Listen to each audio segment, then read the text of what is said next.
পাকিস্তানকে নদীর পানি থেকে বঞ্চিত করতে গিয়ে উল্টো ভয়াবহ বিপর্যয়ে পড়েছে ভারত।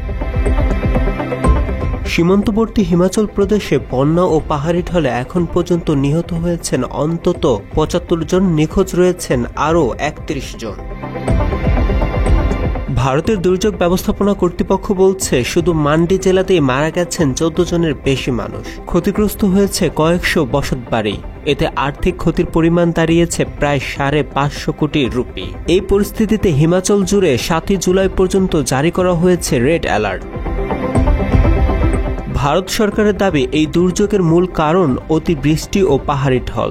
তবে সমালোচকরা বলছেন ভারত সিন্ধু নদ চুক্তি কার্যত বাতিল করে নদীর গতি পাল্টে বাঁধ নির্মাণ করেছে।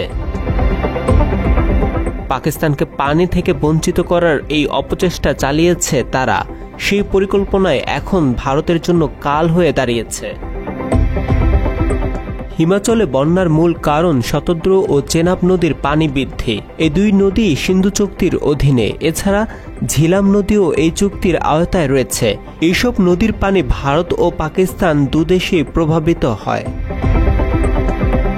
ভারতের বিভিন্ন সংবাদ মাধ্যমে খবরে বলা হয়েছে, মে মাসে ভারত পাকিস্তানের হামলা চালানোর পরে বাগলিহার বাঁধের মাধ্যমে চেনাব নদীর পানি প্রবাহ বন্ধ করে দেয়। অর্থাৎ এর মধ্য দিয়ে পানি যেন পাকিস্তানে যেতে না পারে। ইচ্ছামতো পানি আটকাতে গিয়ে ভারত এখন নিজেই বন্যার কবলে পড়েছে। মাত্র ৩০% টাকায় জমির মালিক হয়ে নতুন বাংলাদেশের গড়ে তোলার স্বপ্ন দেখা বাংলা বসতি। নদীর স্বাভাবিক প্রবাহে বাধা দিতে বাঁধ নির্মাণ ও পানি আটকে রাখার ফলে ভারতের উত্তরাঞ্চলে সৃষ্টি হয়েছে ভয়াবহ বন্যা। তবে ভারতের আবহাওয়াবিদদের একাংশ বলছে বৃষ্টিপাত ও ঢলের এই চিত্র জলবায়ু পরিবর্তনের কারণও হতে পারে। পরিস্থিতি যাই হোক, বন্যা নিয়ে দেশটির রাজনীতি উত্তপ্ত। বিজেপি নেতাদের ভেতরেই শুরু হয়েছে কাদা ছড়াছড়ি। কারণ হিমাচলের বন্যা কবলিত এলাকার মান্ডির সংসদ সদস্য অভিনয় শিল্পী কঙ্গনা রানাওয়াত বন্যার পর থেকে দুর্গত এলাকায় এতদিনও দেখা মেলেনি তার। সোশ্যাল মিডিয়ায় ব্যাপক সরব থাকলেও নিজের এলাকায় বন্যা নিয়ে একটি বাক্যও লিখেননি। এ নিয়ে বিজেপির আরেক সংসদ সদস্য জয়রাম ঠাকুরের কাছে প্রশ্ন তুলেছেন স্থানীয় সাংবাদিকরা। জানতে চান কঙ্গনা কোথায়। জবাবে জয়রাম বলেন, কঙ্গনা কোথায় আছে সেটি তিনি জানেন না।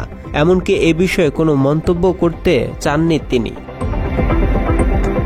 অবশেষে নানা সমালোচনার মুখে রবিবার দুর্গত এলাকা ঘুরে দেখতে গেছেন কঙ্গনা।